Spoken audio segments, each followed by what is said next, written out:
सवाल तो दागा जाएगा कल, क्योंकि तस्वीर आपकी परिस्थिति की धुंधली हो जाएगी और आपके कुर्बानी के फलसफे पे सवाल दागा जाएगा।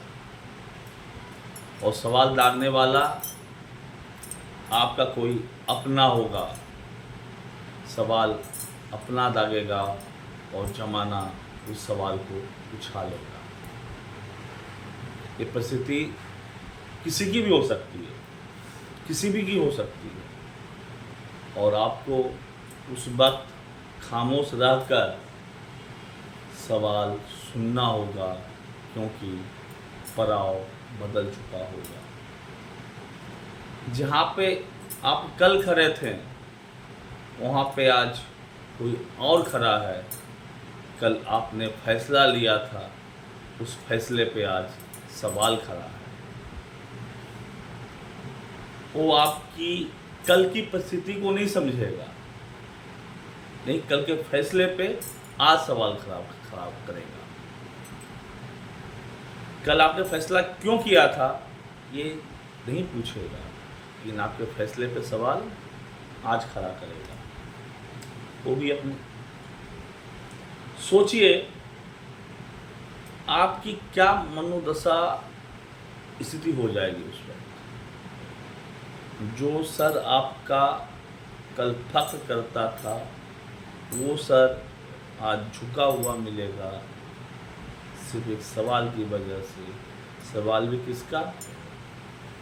जिसके लिए आपने फैसला लिया था, शायद उसी का। जिसके लिए कुछ करना आपने चाहा था, शायद उसी का। जिसके लिए आपने कुर्बानी दी थी, शायद सवाल भी उसी का। समझाने की परिस्थिति बनेगी ही नहीं आपकी। कुछ समझाएंगे उसे आप, परिस्थिति ही नहीं बनेगी, वो माहौल ही नहीं बनेगा। माहौल सिर्फ सवाल पे खड़ा हो जाएगा। और आपको भले लगता होगा क्या हुआ क्या नहीं हुआ, क्यों हुआ, लेकिन यहाँ पे ख्याल बदल चुका है, यहाँ पर जज्बात बदल चुका होगा, यहाँ पे इमोशंस बदल चुके होंगे, यहाँ पे तरीके बदल चुके होंगे, यहाँ पे कहानियाँ बदल चुकी होगी, यहाँ लोगों का रोल बदल चुका होगा। इसलिए सवाल खड़ा होगी। और एक बात अगर आप गौर करेंगे तो ये अपने आप में एक बहुत कठिन घड़ी होती है, जब कोई सवाल आपको ना चाहते हुए भी झेलना पड़े, जवाब मालूम रहते हुए नहीं देना है, और उस चीज़ को चुपचाप सह जाना अपने आप में एक बहुत कठिन परिस्थिति होती है। चाहे जो भी झेले उसको, जब पता होता है शायद सवाल ही गलत है, शायद सवाल ही गलत है, और आप सवाल को ठीक करने की परिस्थिति में भी नहीं होते हैं। शायद ज़िंदगी के तमाम कठिन दौरों या परिस्थितियों में से ये भी वैसा ये कठिन परिस्थिति है। और सारी कहानी कल हर माँ बाप की हो, हमारी आपकी हर माँ बाप की हो, क्योंकि हर माँ बाप कुर्बानियाँ देते हैं, बच्चों के भविष्य के लिए देते हैं, किसी उम्मीद से देते हैं, किसी ख्वाब में देते हैं।